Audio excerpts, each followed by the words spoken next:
भगवान बुद्ध ने क्या कहा? मेरे पुत्रों, अकेले होकर के नहीं मरना, नहीं तो धर्म समाप्त हो जाएगा। भगवान बुद्ध के कहने का मतलब यह था कि जो लोग भिक्षु हैं वो अपने जीवन में किसी न किसी को भिक्षु जरूर बनाए। भगवान बुद्ध का भिक्षुणियों से कहना था कि जो लोग भिक्षुणी हैं वो अपने जीवन में किसी न किसी को भिक्षुणी जरूर बनाए। भगवान बुद्ध का यह भी कहना था, जो लोग उपासक लोग हैं, बहुत सारे उपासक लोग आपके बैठे हुए हैं, खड़े हुए हैं, भगवान बुद्ध ने उपासकों से कहा कि जो लोग उपासक हैं उनको भी अपने जीवन में किसी न किसी को उपासक बना करके करना चाहिए। और भगवान बुद्ध ने उपासिकाओं से कहा, यानी महिलाओं से कहा, आप लोगों से कहा कि आप भी अपने जीवन में किसी न किसी को उपासिका बनाओ, उत्तराधिकारी बनाओ। शांत शांत शांत। भगवान बुद्ध ने कहा कि अकेले होकर के नहीं मरना, नहीं तो बौद्ध धर्म समाप्त हो जाएगा। महाराजगंज के उपासक उपासिकाओं, महाराजगंज की माताओं, महाराजगंज की बहनों, महाराजगंज के बंधु लोग, मैं आप लोगों से भी कहना चाहता हूं कि आप भी अकेले होकर के नहीं मरना।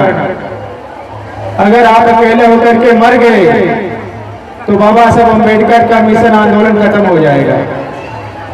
आप अगर अकेले होकर के मर गए तो साहू फूले का आंदोलन खत्म हो जाएगा। और आप अकेले होकर के मर गए तो भगवान बुद्ध का वृक्ष दोबारा सूख जाएगा। मैं आप सभी लोगों से कहना चाहता हूँ, यहाँ जितने उपासक बैठे हैं इस कार्यक्रम से प्रतिज्ञा करके जाए, संकल्प करके जाए कि मुझे अपना उत्तराधिकारी बनाना है। और आप जो माताएं बैठी हुई हैं, आप यहाँ से संकल्प लेकर के जाइए कि आपको अपना उत्तराधिकारी बनाना है। अगर आप महिलाएं, अगर 5-5 महिलाओं को बौद्ध बना दें तो इस क्षेत्र में भगवान बुद्ध का धर्म जीवित हो जाएगा, भगवान बुद्ध का वृक्ष जीवित हो जाएगा, बौद्ध वृक्ष जीवित हो जाएगा। और अगर आप महिलाएं संकल्प लेकर के जाएं कि आप अम्बेडकरवादी लोग हैं, आप अपने आसपास के 5 महिलाओं को अम्बेडकरवादी बनाएंगे, तो बाबा साहब अम्बेडकर का संविधान उसको कोई जला नहीं सकता, उसको कोई मिटा नहीं सकता। आपको संकल्प लेकर के जाना होगा। एक बात और कहना चाहता हूं कि 3 प्रकार के माता पिता होते हैं। कितने प्रकार के माता पिता होते हैं? 3 प्रकार। 3 प्रकार के माता पिता होते हैं। एक माता पिता होते हैं जो अपने बच्चों को अपने जैसा बनाते हैं। बाबा साहब अम्बेडकर ने कहा कि जो माता पिता अपने बच्चों को अपने जैसा बनाए उनको अच्छा माता पिता कहा जाता है। मतलब ये संतोष किया जाता है कि चलो अपने बच्चों को अपने जैसा बना ले गया। बाबा साहब ने कहा कि जो माता पिता अपने बच्चों को अपने जैसा नहीं बना पाते हैं उनको बेकार माता पिता कहा जाता है, खराब माता पिता कहा जाता है। और कहा जाता है कि अपने बच्चों को अपने जैसा भी नहीं बना पाए। बाबा साहब अम्बेडकर ने कहा कि जो माता पिता अपने बच्चों को अपने से बहुत आगे बढ़ा ले जाए। बाबा साहब अम्बेडकर ने कहा जो माता पिता अपने बच्चों को अपने से बेहतर उनको शिक्षा दिला ले जाए, उनके लिए अच्छी व्यवस्था कर ले जाए, उनको अपने से आगे बढ़ा दें, बाबा साहब ने कहा कि वो महान माता पिता कहलाते हैं। अब आपको तय करना पड़ेगा, यहाँ जितनी माताएं बैठी हैं, जितने लोग यहाँ बैठे हैं, आपको तय करना पड़ेगा कि आप अच्छा माता पिता बनना चाहते हैं, महान माता पिता बनना चाहते हैं या बेकार माता पिता बनना चाहते हैं। महान माता पिता बनेंगे क्या भाई? महान माता पिता बनेंगे ना। अगर आप महान माता पिता बनना चाहते हैं तो अपने बच्चों को आडंबर अंधविश्वास से मुक्त कर दीजिए। अगर आप महान माता पिता बनना चाहते हैं तो इस देश में हमारा जो शोषण हुआ हो, पूंजीवाद और ब्राह्मणवाद ने किया है, तो आप ब्राह्मणवाद को छोड़ दीजिए। और अगर आप महान माता पिता नहीं बनना चाहते हैं तो फिर आपके बच्चे और पीछे चले जाएंगे आने वाले समय में। आज हम लोगों को जो बराबरी का अधिकार मिला, जो सम्मान मिल रहा है, बाबा साहब अम्बेडकर के संविधान की वजह से मिल रहा है। और अगर हम बाबा साहब अम्बेडकर का संविधान नहीं बचा पाए तो हमारे लिए बहुत दुर्भाग्यपूर्ण होगा। डॉक्टर बाबा साहब अम्बेडकर का अंतिम वचन है बाबा साहब अम्बेडकर का जब परिनिर्वाण होने लगा और जिस दिन बाबा साहब अम्बेडकर का प्राण निकलने वाला था, बाबा साहब अम्बेडकर ने अपने सचिव को, उनके सचिव नानक चंद रत्तू थे, नानक चंद रत्तू जी को बुलाया।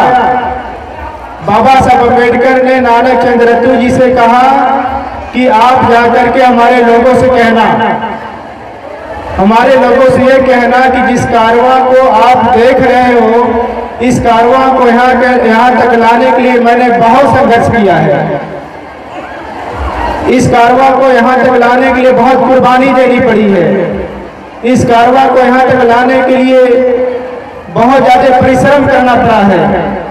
बाबा साहब ने कहा कि मेरे अनुयायियों से जाकर के कहना कि जो कारवां मैं यहाँ तक लेकर के आया हूँ, मेरे अनुयायी से आगे बढ़ाते रहे।